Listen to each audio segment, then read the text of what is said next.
Atención, la Asamblea Nacional de Venezuela declaró una crisis humanitaria en el sector salud en el país. Sí, lo reseña el diario Panorama y diversos diarios a nivel nacional, ya que la Asamblea Nacional, el Parlamento venezolano con información detallada de la Agencia Venezolana de Noticias, declaró este martes en crisis humanitaria la salud en Venezuela. La aprobación de la declaración final del proyecto de acuerdo se llevó a cabo en sesión ordinaria del Parlamento, donde se discutió sobre la problemática del sector hospitalario y la escasez de medicinas en el país. Pero, exactamente, ¿qué ha llevado a la Asamblea Nacional, al Parlamento de Venezuela, a declarar una crisis humanitaria en el sector salud?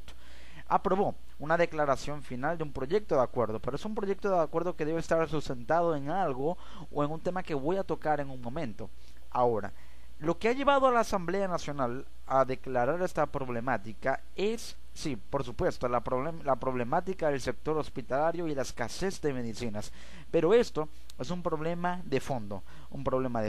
de índole económica, en el que la baja producción, la crisis económica, la caída de los precios del petróleo han hecho que, al haber menos divisas, hay menos importaciones de insumos médicos, no únicamente medicinas, sino también gasas, algodones, insumos médicos, aparatos, equipos importantes para el sector hospitalario, lo que ha llevado a una crisis en los hospitales y una crisis farmacéutica por la escasez de medicinas que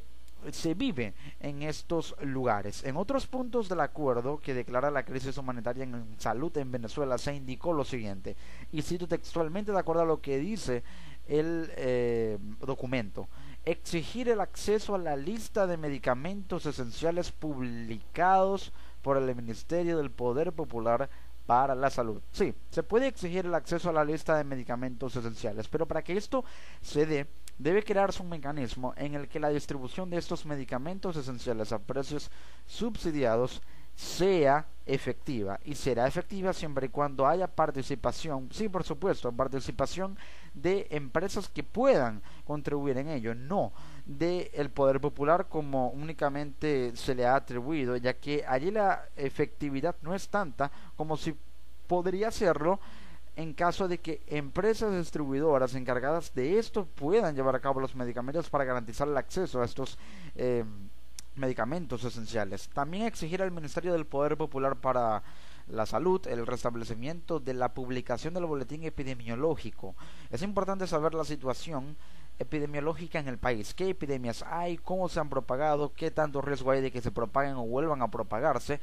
y esto ya pasa por que haya una reforma institucional en el sector salud, que las instituciones de salubridad del país sean objeto de una reforma importante. También debe exhortarse al Ejecutivo el envío de medicamentos entre particulares y otras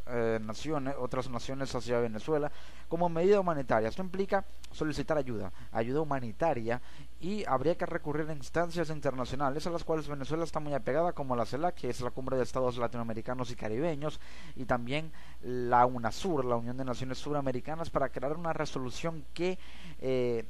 abogue por una medida de amparo, una medida humanitaria en pro de enviar medicamentos a Venezuela. También declarar la crisis humanitaria de salud en Venezuela, ya estipulado en el documento, y solicitar a la ministra para la Salud y al presidente del Seguro Social, el Instituto Venezolano del Seguro Social, el IVSS, y al director de Sanidad Militar y al presidente de la Fundación Barriadentro, reuniones de trabajo de carácter público. Si el sector público, obviamente de índole sanitaria, se reúne, el Seguro Social, la Sanidad Militar, la Fundación Barriadentro y el ministro o la ministra, en este caso para la Salud, se reúnen, podrían elaborar un documento que sería aquel que se ha enviado a instancias internacionales como la ONU o también la UNASUR y la CELAC para crear una resolución que abogue por una medida de amparo, medida humanitaria a favor de Venezuela para enviar medicamentos al país. Ahora, el diputado José Manuel Olivares abrió el debate y durante su intervención por la problemática del acceso a las medicinas y crisis del sistema de salud, comentó que las diferencias políticas jamás pueden estar por encima de los problemas de los venezolanos. Un punto que nos une es la salud y la vida. Por supuesto, no se debe politizar el tema de la salud, no debe haber rivalidad de un bloque de la oposición, del gobierno, de la Mesa de la Unidad o del PSV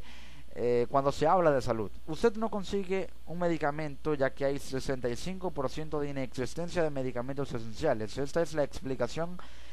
por la cual hoy niños convulsionan porque no tienen medicamentos, porque hoy mueren venezolanos por falta de medicinas en Venezuela. Sí, hay venezolanos que mueren esperando algún tratamiento que no llega porque hay falta de insumos y mueren esperando el tratamiento o los equipos necesarios para ser operados e intervenidos quirúrgicamente.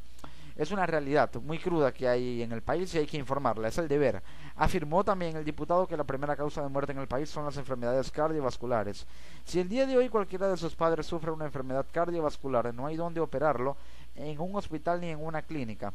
Nos queda esperar en una emergencia sin hacer nada a ver qué decide Dios. Esa es la verdad de cualquier venezolano que hoy acuda a una clínica o a un hospital del país. También alegó que en el país se invierte, escuchen bien, el 4,3% del Producto Interno Bruto en el sector salud, mientras que en países como Bolivia se invierte el 6%. He aquí el problema de fondo económico, pero también de forma al mismo tiempo de este asunto. Debe invertirse más en la salud, debe abarcarse más puntos porcentuales del Producto Interno Bruto, debe invertirse más el Producto Interno Bruto en la salud. Por ello, y también por la caída abrupta de los precios del petróleo que originó una recesión económica, baja productividad, contracción en las importaciones, pocos insumos para distribuir y la cadena de distribución de medicamentos, también de insumos médicos, se paralizó, y aunado a que el gobierno no invierte buena parte del Producto Interno Bruto en el sector salud, ha generado que se devenga en esta crisis humanitaria en el sector salud. Pero ¿qué puede hacer el gobierno para solucionar esta crisis? O en caso de que no haya voluntad por parte del gobierno, ya que, por ejemplo, el presidente Nicolás Maduro no mencionó ni una sola palabra sobre el tema de la crisis sanitaria, la crisis hospitalaria, la crisis en el tema de las medicinas también que hay en el país, en su memoria y cuenta en la Asamblea Nacional el día 15 de enero, si no lo mencionó, entonces, ¿qué se puede esperar de un gobierno cuyo Ejecutivo Nacional no menciona o no habla de la crisis humanitaria que hay en el sector salud en el país, en su memoria y cuenta, en su rendición de cuentas, en su reporte o informe anual de gestión de gobierno? Aquí, entonces, ya debería intervenir la Asamblea Nacional y esta, por su facultad legislativa, podría aprobar una ley de salud pública que estaría basada en lo siguiente. Primero, en crear un Fondo Nacional de Salud Pública con capital de los bonos de deuda que emita Venezuela, los que estaría próximos a emitir, y también extraer capital de las reservas, aproximadamente un 10% de las reservas. También abogar por subsidios de un 20% en la estructura de precios de las clínicas y crear un sistema de distribución a farmacias basado en contratos que estipulen convenios entre los laboratorios y las farmacias, los laboratorios que distribuyen a las farmacias, convenios, negociación para que haya una distribución mucho mejor. Los subsidios a las clínicas implicaría que se entablarían conversaciones con los dueños de clínicas privadas para que haya subsidios de un 20% en los precios y sea más accesible el pago de una matrícula de salubridad en una clínica, pero lo más probable, lo más viable es crear un Fondo Nacional de Salud Pública con capital de los bonos de deuda emitidos por el gobierno y también de las reservas del gobierno, las reservas de Venezuela, las reservas con activos líquidos de Venezuela, para poder invertir más del 4,3% del Producto Interno Bruto en la salud en Venezuela, que realmente está pasando por una crisis humanitaria en algo tan importante como lo es la salud, ya que sin salud no hay vida, y sin vida no puede haber existencia, mucho menos en un país que está pasando por tantas penurias en el tema de la salud como lo es Venezuela.